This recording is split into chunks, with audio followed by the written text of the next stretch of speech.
Hey guys, let's get more news about Dallas Cowboys, but first, don't forget to subscribe and leave your like. Cowboys stole immediate swing tackle candidate in 2025 NFL Draft.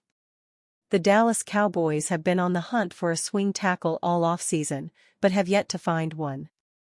Chuma Edoga filled in admirably over the last several seasons, but he left for Jacksonville this offseason via free agency. And with a lot of uncertainty at offensive tackle going into the year, it's vital that the Cowboys figure out this spot. In a recent article by Thomas Valentine of Pro Football Focus, he wrote about the 2025 draft class by the Dallas Cowboys and praised the group overall. One player that impressed Valentine was a Johnny Cornelius, an offensive tackle from Oregon. Here is what Valentine had to say about the sixth-round pick by Dallas this April. Cornelius logged more snaps than any player in Dallas draft class, finishing with 3,297 across 5 seasons, 3 at Rhode Island and 2 at Oregon. A career right tackle, Cornelius stayed consistent across both programs and earned a 74.2 grade in 2024. Thomas Valentine, Pro Football Focus. The Cowboys have an excess of quality guards with Brock Hoffman, Robert Jones, and TJ Bass all fighting for a spot behind the starters. However, one thing they lack is quality offensive tackle depth. Dallas is hopeful that Asim Richards could develop into their eventual swing tackle, but it's unclear how the new coaching staff feels about him in their gap-heavy scheme. That could open up a spot for Cornelius, who is highly experienced coming out of college, but only has experience at right tackle. Dallas would love to have a swing tackle who has experience playing both spots, but that might be too big of an ask from Cornelius during his rookie season. The hope is that Cornelius can be the backup right tackle behind Steele, and then Tyler Smith could potentially move out to left tackle in a pinch, if needed. That means Brock Hoffman or Robert Jones would likely slide into left guard, which wouldn't be an issue. Keep an eye on Cornelius throughout the preseason as he has a lot of similarities to Steele coming out of Texas Tech. Both players had a ton of college experience, and that allowed Steele to get on the field as a rookie. While the Cowboys are certainly hoping that Cornelius never has to play this season, they want to have a viable option behind Steele and Guyton. Here is to hoping that player is a Johnny Cornelius. Cowboys waste no time undoing Mike McCarthy's biggest OTA blunder. The Brian Schottenheimer era is off to a roaring start. While the new Dallas Cowboys head coach has not presided over a game yet, he has not put a foot wrong. The positive mojo has continued into the first week of organized team activities. Dak Prescott was shockingly a full participant in Tuesday's practice, and Schottenheimer impressed as far as experimenting with players in positions that accentuate their skill sets. That includes first-round pick Tyler Booker. Per Cowboys reporters on the scene in Dallas, Booker practiced with the first-team offense.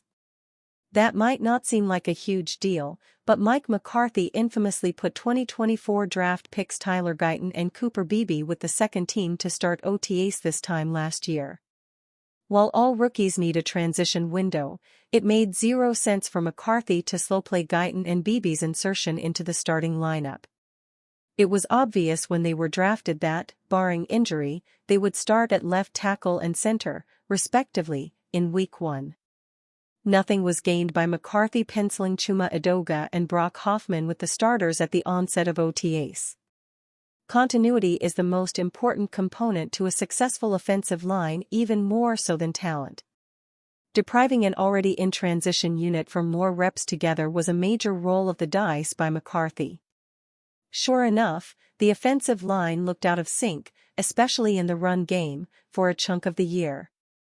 Booker will go up against Jalen Carter in Week 1 and Dexter Lawrence in Week 2. Those are two of the best defensive tackles in the game.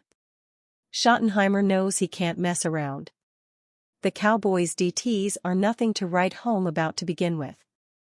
How much would Booker gain by facing Jay Toya, Denzel Daxon, and Justin Rogers? The answer is very little. He was a first-round pick for a reason. Dallas expects him to start right away. Schottenheimer has preached being a physical offense. He knows the success of the offense starts in the trenches. While minimal contact is allowed during OTAs, Booker starting with the first team will allow him a head start in developing chemistry with the other 4 starters and understanding Dak Prescott's cadence and audibles. It is a small detail, but those matter, and Shoddy nailed it. Cowboys urged to sign $24 million free agent CB from AFC North. Right now, the top 3 cornerbacks on the roster for the Dallas Cowboys all have major injury issues which kept them out for extended periods of time last season.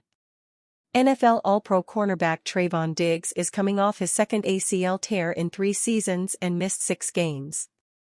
NFL All-Pro Darren Bland missed 10 games with a stress fracture in his foot.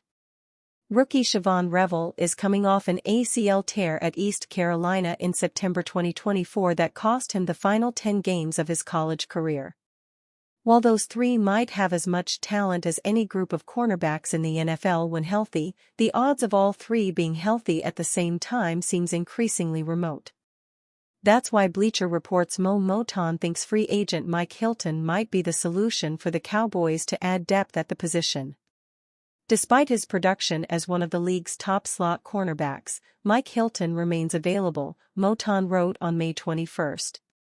At that position, he's an above-average cover defender, allowing a career 82 passer rating, and has recently been a consistent playmaker in run support, recording 12 tackles for loss in 2023 and 2024. Hilton turned 31 in March. Teams have shown they are hesitant to invest in older slot cornerbacks. However, the 8-year veteran hasn't shown any decline entering his 9th year. Hilton was a star defensive back who played both safety and cornerback at Ole Miss and was an All-SEC pick in 2015. His pre-draft measurables, 5'8" and 178 pounds, kept him off the draft boards of NFL teams. Hilton signed with the Jacksonville Jaguars as an undrafted free agent and was cut by the Jaguars in the preseason, then by the New England Patriots before spending the rest of the season with the Pittsburgh Steelers on the practice squad. Hilton became a key member of the Steelers' defense over the next 4 seasons, playing in 59 games with 20 starts and 7 interceptions.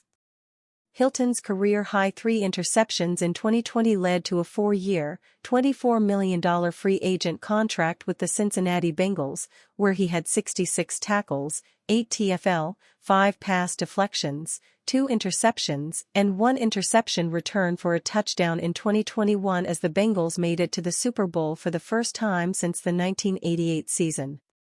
In 4 seasons with the Bengals from 2021 to 2024, Hilton missed just 4 games and had 7 interceptions. He started a career-high 13 games in 2023 and started 10 games in 2024. The Cowboys don't have a clear path forward at cornerback past 2025, and that's mostly tied to finances. For starters, Diggs has a terrible contract. He signed a 5-year, $97 million contract extension in March 2023 that runs through 2028. It's not clear if he'll ever be an elite NFL cornerback again, although he'll be paid like one as long as he's on the Cowboys. Bland is in a contract year and could be headed toward the payday of a lifetime. Spotrac projects his market value in the neighborhood of a 4-year, $94.2 million free agent contract. That would put Bland among the top 5 highest-paid cornerbacks in the NFL at approximately $23.7 million per season.